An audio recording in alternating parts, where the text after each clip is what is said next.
us say hindi ma-impeach si Inday, magkaroon ng desisyon at hindi na-impeach si Inday, yari siya. Diba? Kasi, you know, that's going to be the most powerful moment of Inday Sara. Pag hindi yan na-impeach, yari kayong lahat. And this is something that is recognized even the pinks and the yellows na si Hidarian niya, sinasabi niya, pag hindi nyo na-impeach yan si Inday, yari tayo. Diba? Kahit sila na-recognize nila, kahit sila alam nila yung reality na pag hindi nyo na-impeach si Inday, you know, yung election natin sa 2028 is just going to be a coronation night. Okay? Right. Magiging coronation night na lang yan. So ngayon, I think Malacanang, and also that is the reason why Chis Escudero is yung wishy-washy dun sa magko-convene ba as impeachment court? Hindi. Kaya rin wishy-washy tong si Chis Escudero because that's what the Malacanang wants. Hit my political career very, very hard. Look at what happened sa 2025 election. So, hindi mo na ito mabibili ng basta-basta. Pag binili mo to, kasama na dito yung hazard pay. Di ba? Pag tinanggap ko yan at in-endorse ko yung impeachment ni Inday Sara, I mean, that should be equivalent to the retirement money, no? Yung tipo after ng 20th Congress, pwedeng wala na akong career sa politika. And that is costly.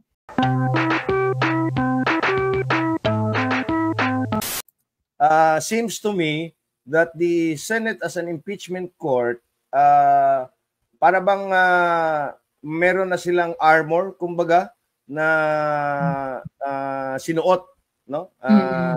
Para kung sakali man na may desisyon yung Korte Suprema doon sa petisyon ni Inday questioning the same constitutionality of the fourth impeachment complaint, ay medyo insulated na yung Senate Impeachment Court of the 19th Congress.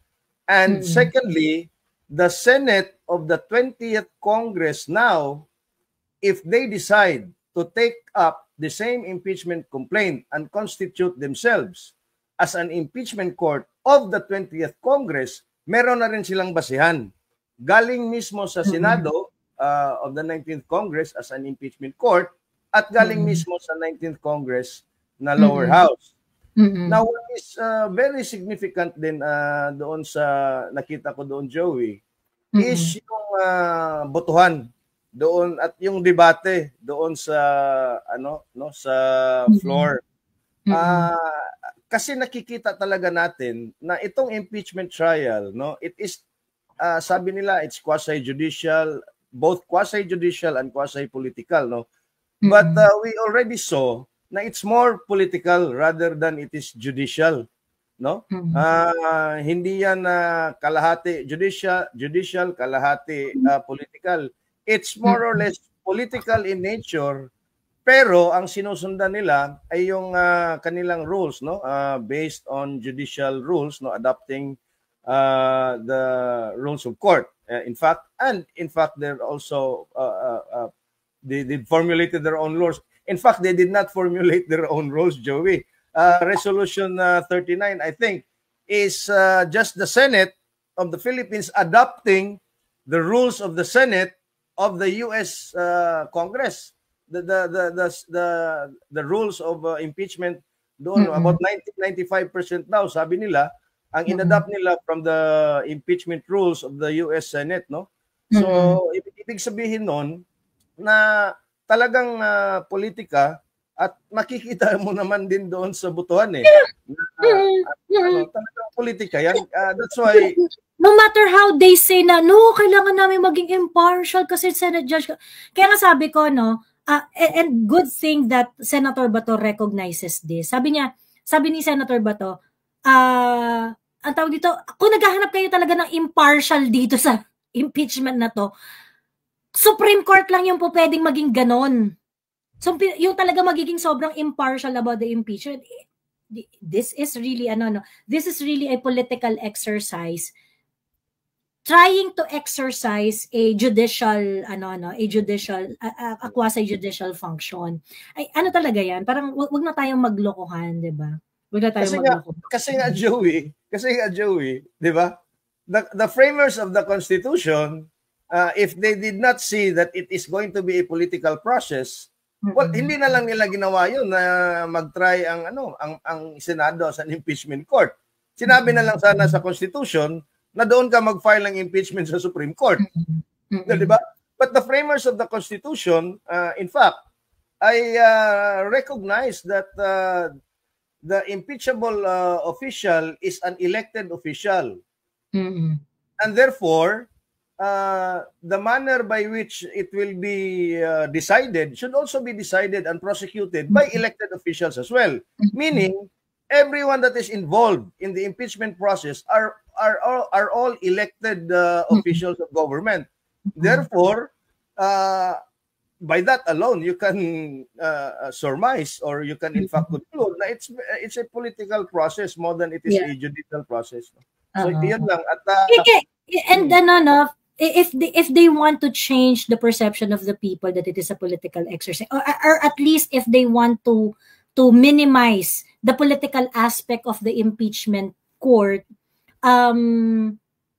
for me, the Senate should take measures, should do some measure in order to minimize the politicization of the process. Kasi hindi naman ganun din ang ginagawa ng hindi rin naman ganun ang ginagawa ng... Alam mo Joey, Senate. Bakit siya nagiging political? Kasi nakikita natin broadcast on live TV.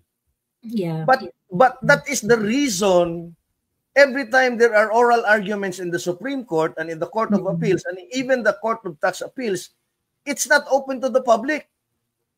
Precisely because there is still politicking going on and the arguments there are mas madugo pa doon sa argumentations doon sa Senado. Di ba?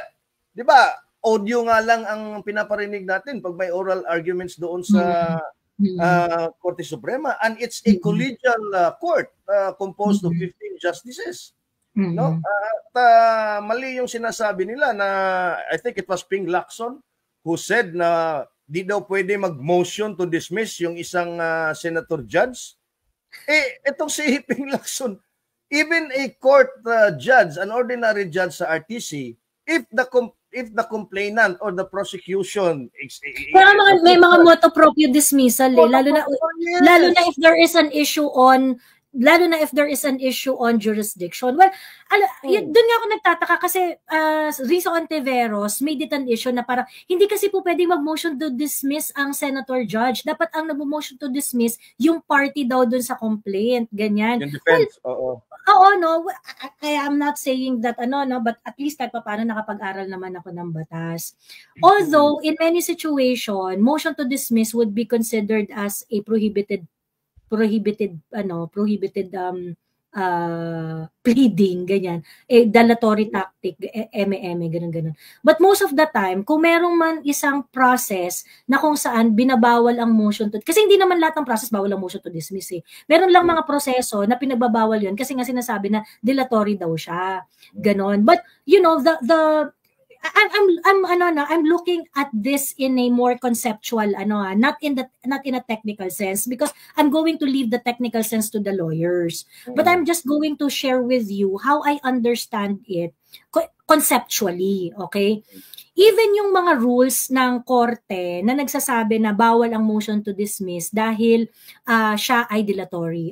Dilatory tactic, ganyan. Madam, ang exception po nun is if your ground for motion to dismiss is about jurisdiction. Yun nga yung question dito Ang sinasabi nga dito ng impeachment court, did we really acquire jurisdiction on this impeachment complaint? Because the complaint seems like it is constitutional because it did not follow it did not pass the 1-year bar rule limitation of the Constitution. So constitutional jurisdictional yung grounds dito. So ibig sabihin, pwede yan. In fact, kahit nga yung korte, kahit nga yung mga judges, pwede nilang yun, gawing issue yun at the onset Kasi nga, pag hindi yun malinaw, lahat ng proseso nyo after that is going to be tainted. Kasi hindi mo alam kung ba't nag-acquire ba kayo talaga ng jurisdiction dyan sa complaint na yan o hindi. Diba? And so, kaya nga parang si Rizzo Ontiveros, of course, syempre, naman to talagang, it's a show itong mga itong nangyayaring impeachment trial na ito. At the end of the day, it's not really about what is right based on the rules, what is it's really gonna come down with votes. Ayun. Of course. Kuya, wait lang ha. May babasahin lang ako kasi merong magandang comment dito si Ma'am Grant Buena Joy Mesa. Hindi ko ma-share kasi ang haba ng comment niya. Sabi niya, number 1, any alleged constitutional infirmities cannot be resolved or addressed by the mere certification to the contrary. Do we expect the purportedly erring body to certify their admission of a wrong? Besides, even ay certify nila na compliant sila sa constitutional provisions, it does not preclude the senator judges to rule on the dismissal for constitutional violation or acquittal should there be a trial. For me, parang superficial yung stipulation requiring certification, which is incidental dun sa remanding of the case. Sabi ni Sir Grant Buena Joy Mesa. Actually, I agree. Pero tingin ko, ginawa yun ng Senate for due diligence purposes. Para hindi lang sila maputukan ng bonggang-bongga kung sakaling later on na magkaroon ng Supreme Court decision na mali.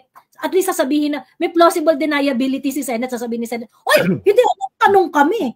Pina-certify namin yan sa ganyan-ganyan. Kasi alam naman namin na at the end of the day, it is the Supreme Court who's going to decide whether the complaint follows the constitutional provision or not. Ganyan. Agree ako kay ma'am dito. Tapos, number 2, sabi niya, Chief Justice can preside the impeachment of the VP. I think this is an action that would actually manage the political aspect of the no? Kung Supreme Court yung nag-preside. Kung Supreme Court Justice yung nag-preside. Sabi niya, Chief Justice can preside the impeachment of the VP. I subscribe to the opinion of Dean Gatdula. It is reasonable and ultimately practical. Section 2 of Article 7 of the 1987 Constitution provides that VP may be removed from office in the same manner as the President. Article 11 provides that CJ shall preside in the impeachment proceeding against the President. The same procedure may also be observed in the impeachment of the VP following Section 2 of Article 7. Para kasing meron conflict of interest if SP, yung successor will preside on the possible removal of his predecessor. Sobrang laki ng at stake and I agree. Kaya nga, for me, dapat harapin talaga ng Senate Impeachment Court that this is a political exercise. And you as an impeachment court, your job is to minimize the politicization of the process. At magagawa nyo sana yon kung nag-agree kayo na ang magpe-preside ng impeachment process is the Supreme Court, is a Supreme Court Justice. Yun sana yung ginawa ninyo para medyo mabawas-bawasan yung para, political process lang naman yan. Yeah, it is a political process, but the Senate Impeachment Court is trying to manage it. How? By deciding among themselves that, or at least, kasi dito, ang sinasabi, ang argument ng mga lawyers dito, it is a constitutional requirement that the Vice President is going to be, the process applicable to the Vice President is the same as the President, in which case, dapat Supreme Court Justice yung nagpe-preside nung impeachment. Had they done that, at least kahit papaano, magkakaroon ng impression na ay binabawasan nila yung pagiging political ng prosesong ito. That could have been that could have been done. But they didn't. Anyway, ayan. So Kuyang, go. May ka pa? Well, yeah, I agree with Grant, and well, I depart in his opinion na yung kanina binasa mo. Kasi nga the Constitution has given so much leeway to the Senate as an impeachment trial court to formulate their own rules. And balikan natin kanina, there is a presumption of regularity in the conduct or in the discharge of functions of any official or government official. Meaning, ang ginawa ng Senado or lower house, there was presumption of regularity na it followed the Constitution. However, there is also a presumption of regularity for the impeachment court na i-remand nila at ipa-certify nila na hindi nga sila nag-violate. It's akin to a certification of non-forum shopping when you file cases in multiple courts, no?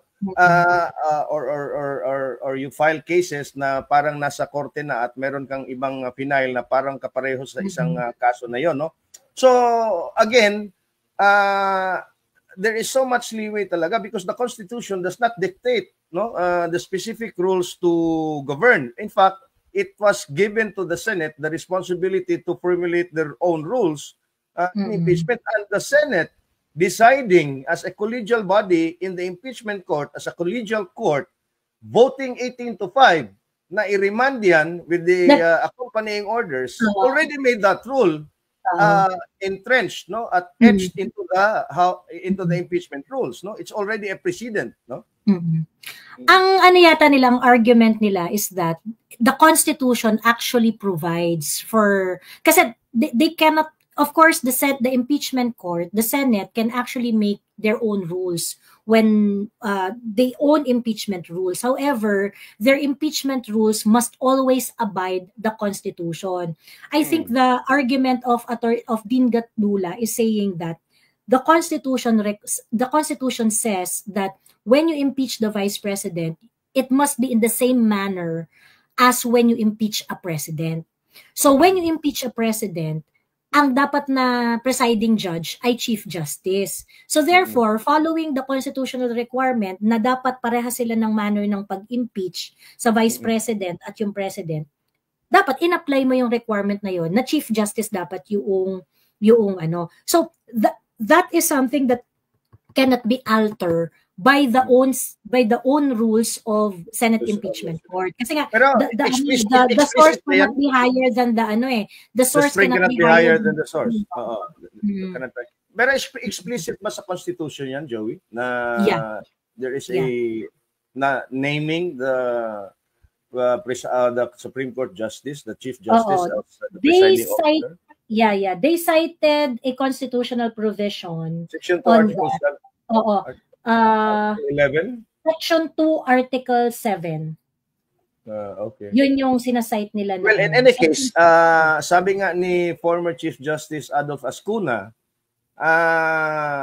while the Supreme Court is the final arbiter of the law and decides on the questions of especially constitutional questions, it is also acceptable that all government officials in the discharge of their function in one way or another are also given their own is also afforded the luxury of interpreting the Constitution their own way. In this case, the Senate and the House they would enjoy.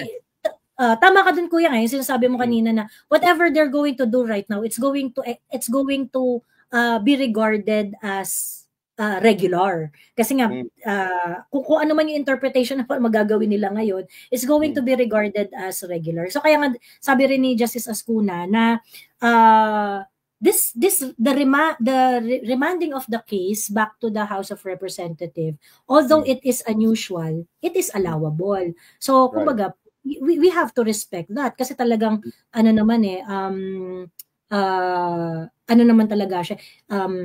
part naman talaga yun ng power ng impeachment court to do such kind of order. I think yung issue on the Supreme Court Justice being a presiding officer is separate and distinct doon sa ginawa ng Senate Impeachment Court of remanding the case. Two different issues. Yung of course yung sinwar in nila si Cheese bilang presiding officer of that can be questioned in the proper forum, which is the Supreme Court. But right now, since ginawa nila yan at wala pa naman nagko-question sa Supreme Court, it's going to be regarded as regular, 'di ba? Until manalify siya sa proper forum. Ayun. Pero Joey, ano bang tingin mo doon sa kasi conflicting yung move ng lower house eh. Nagpasa sila ng resolution, as you've said, sinignify lang or pinirmahan lang ng 3 miyembro, no? Answering or replying to the first order of the remand notice, no, the constitutional question, no? Pero they also did not officially receive the remand notice. So, sabi nila, talaga ba? Sinabi nila, di ba? So, inunahan na nila. Inunahan na nila na nag-resolution sila. Kaya nga siguro 3 lang yung pumirma muna. Kasi parang ano lang yun parang siguro, even if it's already a resolution in the floor, parang draft resolution lang nila to gauge what the Senate will do. Kasi officially, hindi pa nila tinanggap ang remand notice. So, ano sa tingin mo yung optics nito? Ako kasi, ang stand ko kasi dyan, yung talagang essence ng order ng impeachment court really lies on the 20th Congress. Dalawang dalawang part yung utos ng di ba? Dalawang part yung utos ng impeachment court. Wait lang ha. Ayan. Punta tayo dito sa dalawang part yung utos ng impeachment court. Ang first part can be complied by the 19th Congress, pero yung second part will have to wait for the 20th Congress to spring into existence on July 28. Correct, oo. But I have to say na yung nila dito, yung sorry. I have to say na yung sige na, punta lang ako kay Prof. Malu, na pinost niya yun Malu. Sige. Malu, para lang makita natin yung eto, ayan. Ayan. Hello, so yung first, Jenny BF. Hello. Si Jenny nandito. Sige, okay. Yung first na nila, di ba, the House of Representatives certified the non-violation. So, ito raw yung sinasagot ng 19th Congress. So, wala namang problema kung mag-resolution sila dyan, tapos mag-kembot-kembot yung 19th. Actually, for me, kahit anong gawin ng 19th Congress ngayon, pwede nilang gawin kahit anong gusto nilang gawin. But at the end of the day, it's going to be a scrap of a paper.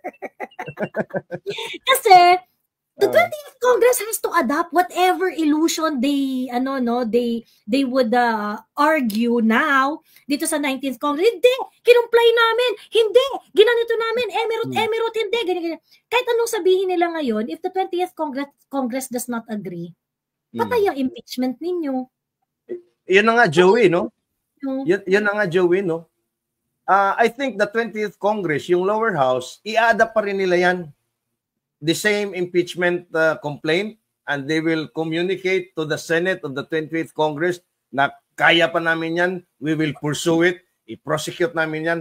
Ang question is, will the 20th Congress Senate constitute themselves into an impeachment court to try the same case? Baka, hindi pa muna mag-constitute as an impeachment court, madugo na yung debate dyan kung tatanggapin ba nila. I think, kaya nga for me, this, look at Coco and Risa. Di ba si Coco ang argument, remand, ganyan, dismissal din naman yan. Pinagsasabi nyo, ganyan. Kasi sa totoo lang if we're really going to look at how complicated the process will be, it is as good as pinatay na nila yung impeachment. Kasi nga, this specific order of the Senate Impeachment Court, okay, yung number 1, sasagutin ng 19th Congress. Di sumagot kayo. Ano ngayon? Ano ngayon? I-adapt ba yan ng 20th Congress? Makukuha nyo ba yung enough vote? Yung kasi, the 20th Congress has to agree. Can they reach the same 245 votes in 20th Congress? Ganyan. Will they, will they still get the 2/3 vote requirement by sa 20th Congress just sa impeachment na yan? Will the 20th Congress agree that there is no violation of the Constitution with regards to the 1-year bar rule? Mahaba-haba pang usapan yan. Tama. 'Di ba? Mahaba-haba pang usapan yan. Ngayon, depende sa magiging attitude ng 20th Congress. Unang-una, si Martin pa ba magiging speaker sa 20th Congress? Yan ang problema, Joey. Kasi on July 28, a few hours before the SONA, mag-convene yung Congress, both the Senate and the lower house. They have to elect a speaker first. Before the SONA. Yes, exactly. So ngayon, ang unang tanong dyan, si Martin pa ba ang magiging speaker? Okay? And I have to say that Martin is really having a difficult time right now. Ilang beses na siyang nagsasabi, hindi, I still have the support of the majority, kinembot, ganyan-ganyan. O sino-sino yun? Right. Ba't wala ka nilalabas na pangalan? Sino-sino yan? So, ibig sabihin, itong si Martin, ano lang yan, kumikinet lang yan, nagpipikaking lang yan si Martin na, I still have the support of the majority, kinembot. Eh, anong pangalan? Sino yung sumusuport sa'yo? Diba? Bakit nauna pang ibalita na si Doc Frasco ay hindi ka susuporta? Ay, Joey, speaking of Duke Frasco, alam mo ba? Di ba yung courtesy resignation ni Cristina hindi tinanggap ni BBM? Na-retain siya? Pero alam mo ba na ang bilas ni Martin na si Terence Calatrava na siyang presidential assistant for the Visayas ay pinalitan at tinanggap? Yeah. Ang asawa ni Terence, kapatid ni Yeda Romualdez. Yeah. Meaning to say, wala na tayo dito sa Cebu. Ibig sabihin, Martin has no backing from Malacanang anymore. Yes. And this is also corroborating the statement of Toby Chanco na sinasabi ni Toby Chanco na merong mga kongresista na lumalapit sa kanya asking, paano na yung ibang mga pinangako sa amin for the impeachment? Asa na yun? I-release na ba? Ineme. Ganyan. And then, Toby Chanco saying na walang ganun sinabi ang Pangulo, wala siyang ginarantee. Kasi nga, lahat ng pinangako ni Martin, it has to be agreed by the president kasi siya naman talaga may hawak ng budget eh. So siya yung mag-a-approve ng release niyan. Diba sinabi? FLR. Oo. Ngayon, nung sa mga interviews ni Toby Chanco, sinabi niya 90 billion yung budget na kinembot, 30 billion lang daw yung inapprove na ma-release. The rest ayaw na raw ipa-release ni Bongbong. And these are the I think hindi yung direktang sinabi ni Toby, but I think it has something to do with the funding promised by Tambi. So ngayon, kayo mga kongresista diyan, kung susuporta kayo kay Tambi, wala na siyang funding. Ayaw na ni BBM. 'Di ba? So ngayon, kaya nga sabi ko, it is very, very interesting to see how this is going to pan out. Kasi pagdating ng 20th Congress, in essence, back to zero to si Tambi. Mamimili ka uli ng suporta dyan eh. Mamimili ka ulit. Ngayon, ang tanong, may pondo ka ba? Halos ubus na ang 2025 budget. Obligated na yung 95%, right? Ng 2025 budget. Saan ka kukuha ng pera? 90% by April. Yeah. Saan ka kukuha ng pera? Paano ipapangako mo sa mga congressman? Naubos nyo na yung social amelioration, yung mga akap, tupad at mga kung ano-anong mga cash assistance program, naubos nyo na nung eleksyon yan. Ayaw ka ng back-upan ni BBM. Diba? So ano ngayon yung carrot na ibibigay mo sa mga kongresista come 20th Congress? So, ang sakit ng ulo dito. Kaya nga sabi ko, no, ang pinaka masakit ang ulo dito sa impeachment complaint na ito na niremand sa Congress is si Tambi. Sakit ng ulo niya. And I think, no, parang si Tambi dito, siguro iniisip ni Tambi, putya, sana dismiss nyo na lang. Joey, dalawa sila ang sumasakit talaga yung ulo. Siguro yung isang parte dyan, hindi lang ulo, pati batok. Sina Dilima, Chiljoc, no, mga Pinklawan at Dilawan. Yeah, correct. I'm pretty sure, no? But itong mga to nakapiggyback lang to kay nakapiggyback lang to kay Martin eh, 'di ba? Kaya nga. So, ngayon, if the impeachment is gonna go back to the 20th Congress and the position of the 20th Congress is essential doon sa pagtuloy nitong impeachment complaint na to, which is by the way I think para sa part ng sa part ng Senate Impeachment Court is something that they have to I think they did the right thing here, no, yung ibalik to sa Congress. Pag-isipan niyo mabuti, talagang gusto niyo bang i-impeach o hindi, ganyan. The best scenario for me as a part ng Duterte Duterte support group. The best scenario for me is outright dismissal. Pero itong ginawa nila na ibabalik sa Congress, masakit talaga ulo batok nito. Nila Tambi, nila ng mga yellow, ng mga bayan black, ganyan. Because right now, paano nyo i-convince yung 20th Congress? Wala na kayong karot. Diba? Wala na kayong karot. So, I mean, grabing putahan ang mangyayari sa 20th Congress bago nyo ma-convince yung 2/3 para ibalik yung impeachment complaint na yan sa impeachment court, sa Senate. Diba? Pero ang malaking tanong diyan, Joey, kung mag-constitute ba as an impeachment court ang 20th Congress na Senado? That's another question. That's another question kasi that's a separate debate, ano? That's a separate debate in Senate. Correct. Iba na rin yung iba na rin yung composition nila. 'Di ba? So somebody might Marcoleta is gonna argue hard on that. Yes. So, yun, madugo yung debatehan dyan. Kasi they can also always move na i-dismiss yan based, again, on their interpretation of the Constitution, na even if certified yan ng 19th Congress, they are not convinced na constitutional yan. Because they can actually argue na hindi yan constitutional. Di ba? Because precisely nga, tama si Bato at yung iba pa na nagsasabi, ang final decision kung constitutional ba talaga yung fourth impeachment ay yung Korte Suprema lang.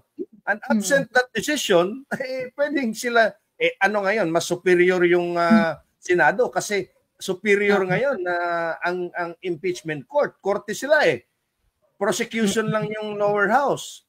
So, they cannot do anything about it if the court dismisses it for whatever reason. Yeah. So, ang daming pagdadaanan nito bago ito matuloy ulit. I think this is a huge breathing room for Inday Sara. Kaya nagwawala sa galit yung mga yellow pink. Mas stroke sila. Alam nila na na in essence, they have to restart everything all over again. And how are you going to do that? You do not have money anymore. Diba? Wala na kayong pera ngayon.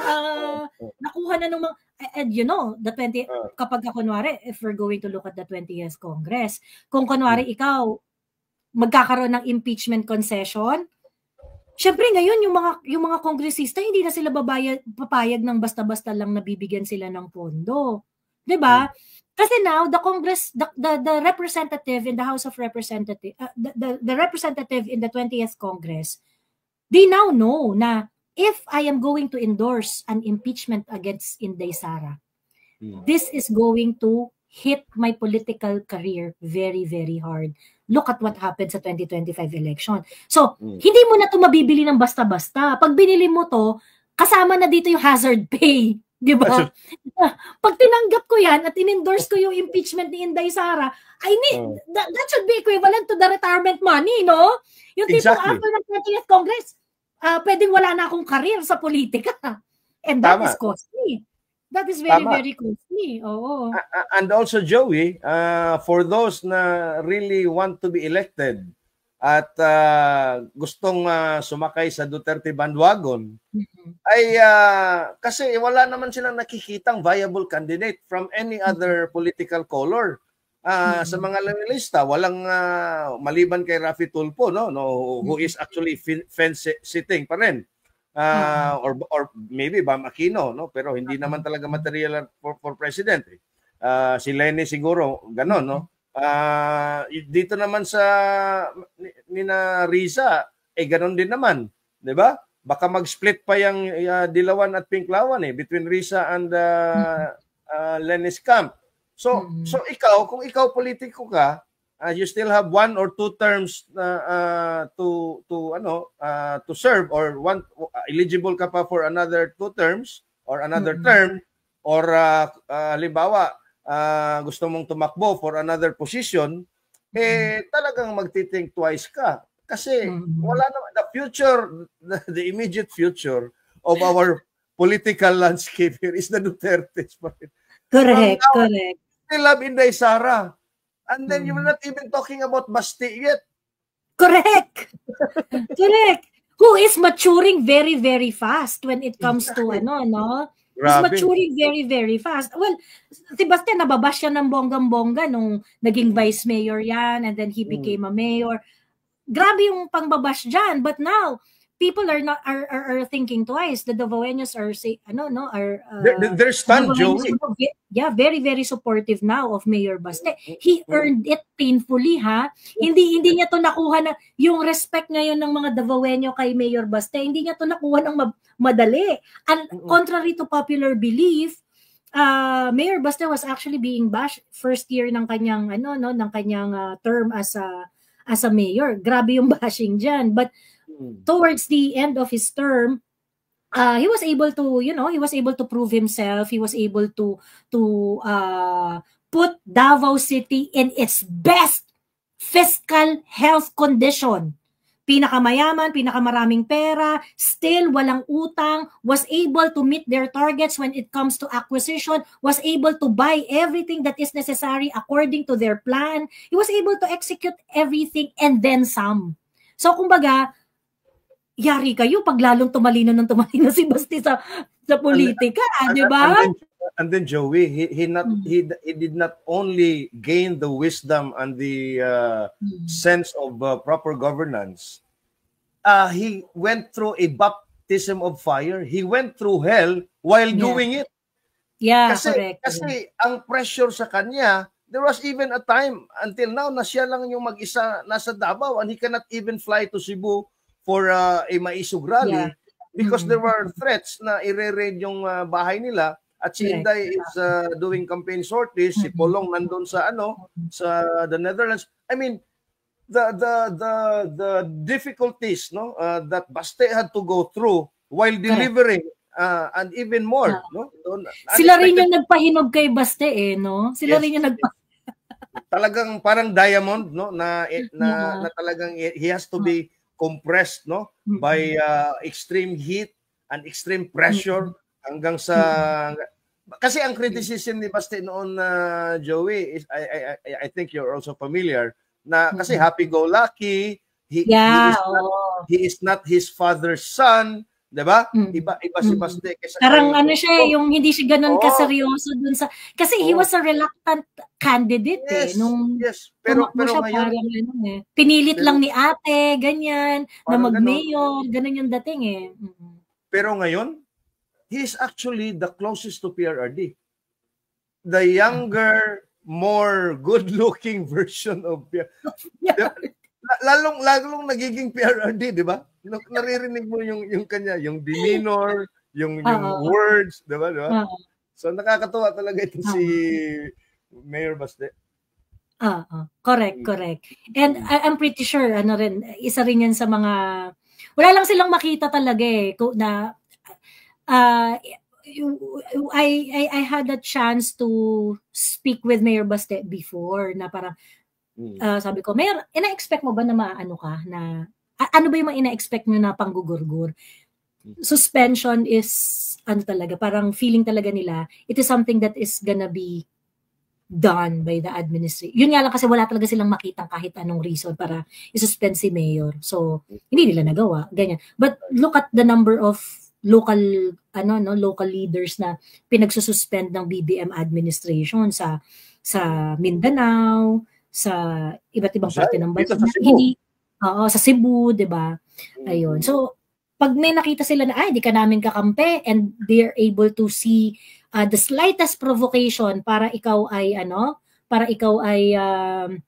masuspend, slightest ground, 'di ba? Pagkatapos yung ipoprovoke mo yung current administration, yari ka, isususpend ka talaga.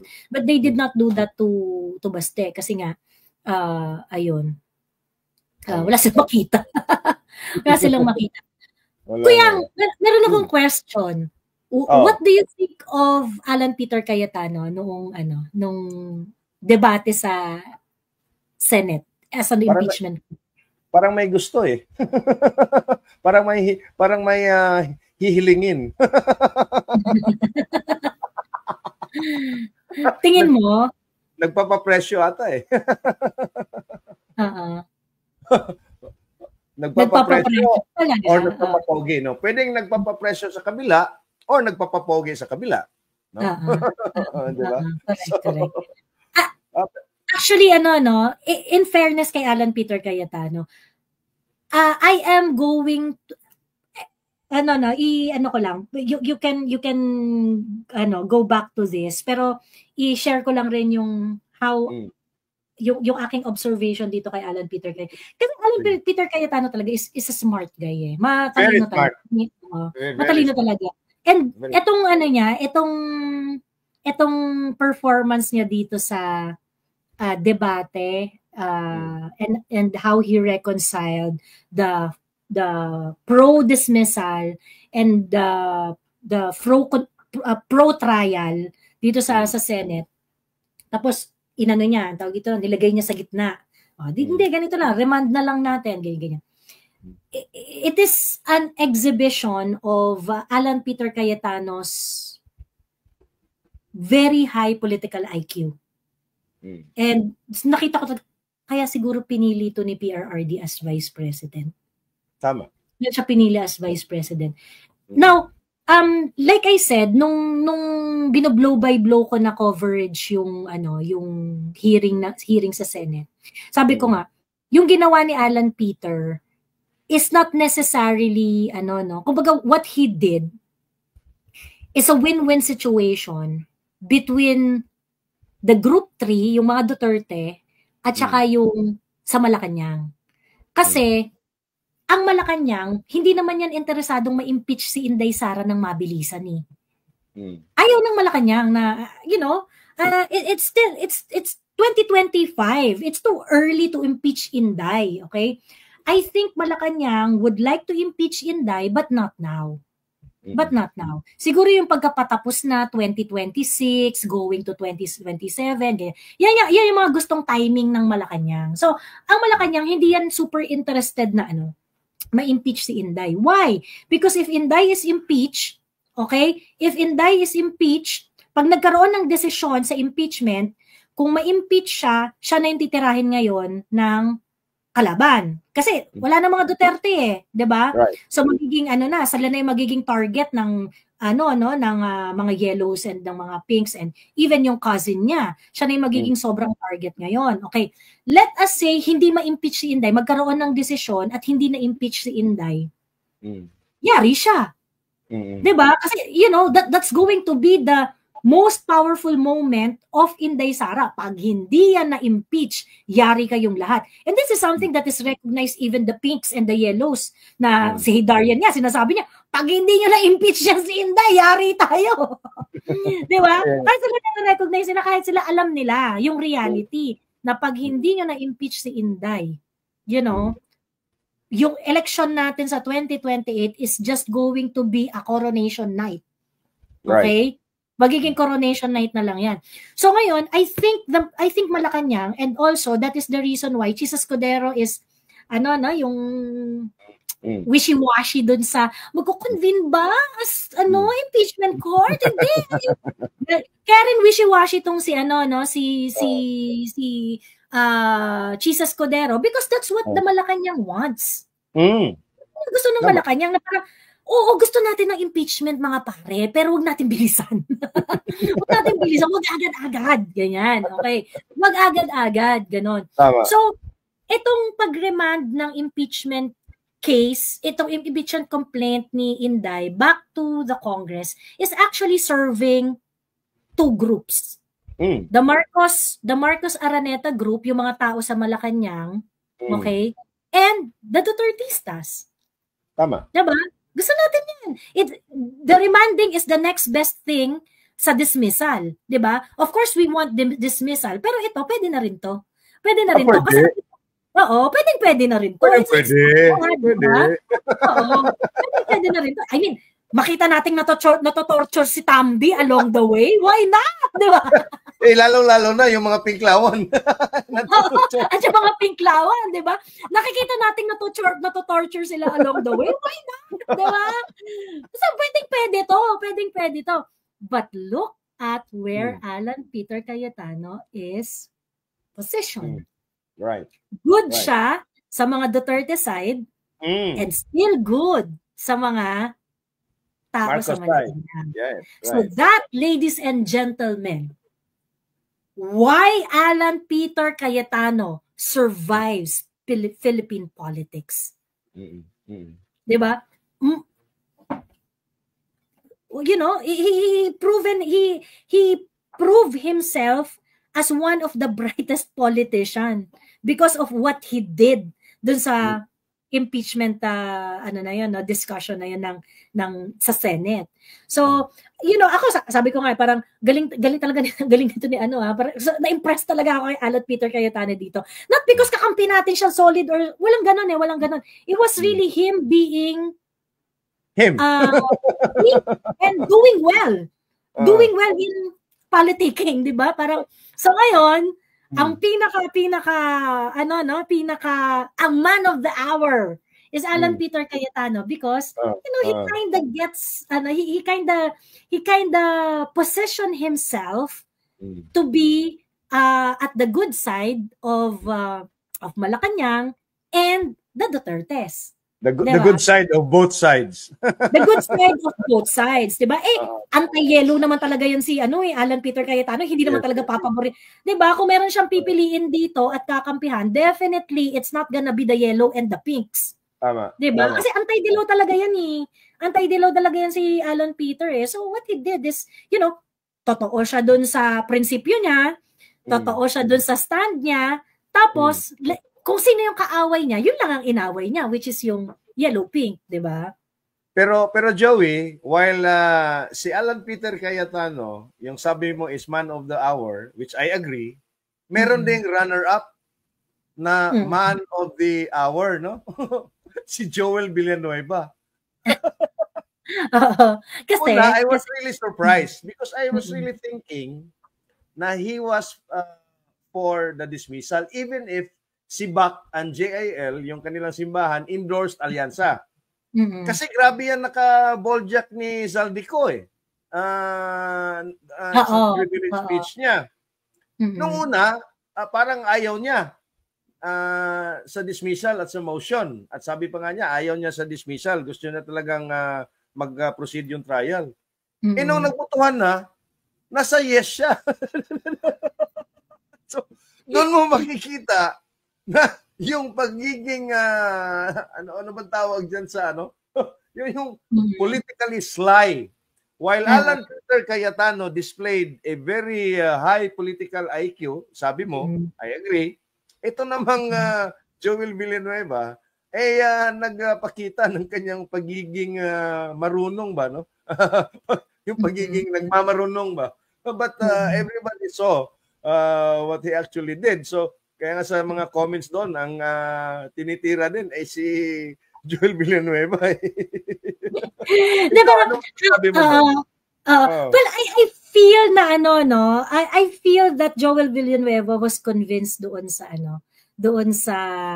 ni Alan Peter. Idea of remand. Kasi kumbaga parang ang care lang naman ni Joel Villanueva is that the impeachment should not be dismissed. Kaya nga maganda yung kaya nga maganda yung consensus building ni Alan Peter Cayetano eh. Kasi yung pag ni-remand mo siya, hindi siya dismiss. So ngayon, yung mga nagsasabi, trial na, ganyan. Paano sila? It's not bad. Kapag ka ni-remand mo, hindi naman dismiss. Ang gusto lang naman nila, hindi ma-dismiss. Diba?